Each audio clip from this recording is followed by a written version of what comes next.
So these dream characters that just be coming out of the woodwork with all this hate, they're demonic. They're demonic characters that test us in these dreams.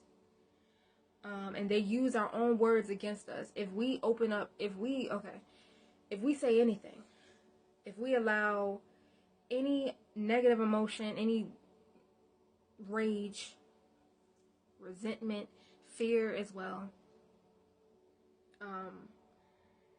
when we start bringing up those emotions, right, and they just kind of compound over time, just like I said before, it was only 10 to 15 minutes I was kind of allowing that anger to kind of bubble up and take me to a place where I was mad all over again. That created an open door for the enemy to come in, use my own words, use my own emotions, my own rage against me. It's like, once you entertain those emotions, once you entertain that energy, they get to come in and mirror it and use that energy against you. Now, if I hadn't woken up and rebuked that dream and commanded that whatever seed that was planted in me be cast out right then and there in Jesus' name, I'm sure that I would have been mad all day today. I would have felt rage. I would have felt frustration, because that's what the enemy does. They infiltrate our dreams as much as possible. They, like, trying to see how I could put this into words. Like, they use anything. Like, you could sit there and be mad literally for 10 minutes, and now they have permission to invade your dreams and evoke all of this anger and rage because you evoked it yourself. So now they get to evoke it out of you. Now they get to participate. And now they get to make it worse. Now they get to mirror that, because now you're in their territory. So now they get to mess with you.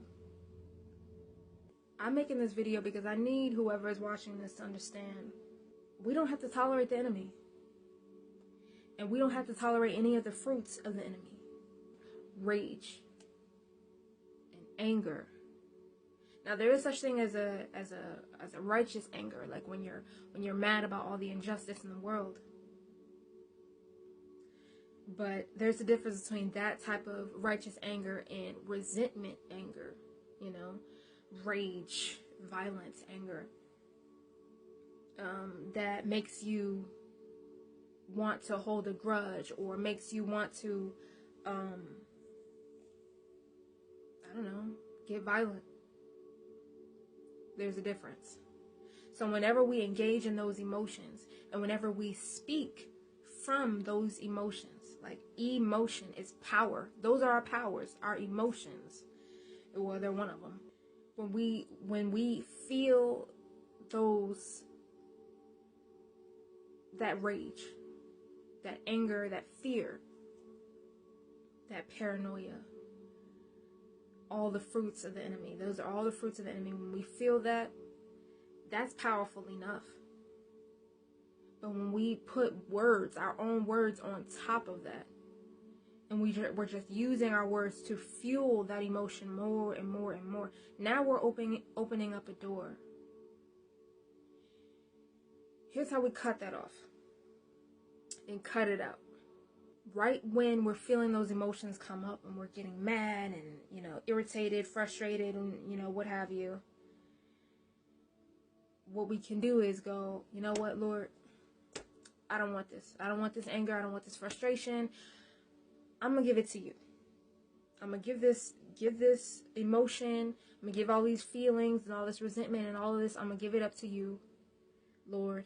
And this person that I'm thinking about, that I'm feeling all of this emotions towards, I'm going to forgive them. And Lord, I need you to I need you to help me to forgive them. I need you to help me to get over what happened, get over these emotions. I'm giving them to you, Lord. And one way we can get over it, actually the way, is to worship. Drop everything that you're doing, everything that you were just thinking about, everything that you were just feeling, drop it and just start worshiping the Lord. Talking about how good he is. Tell him how good he is and how awesome he is. Remind yourself that he is awesome. He is love.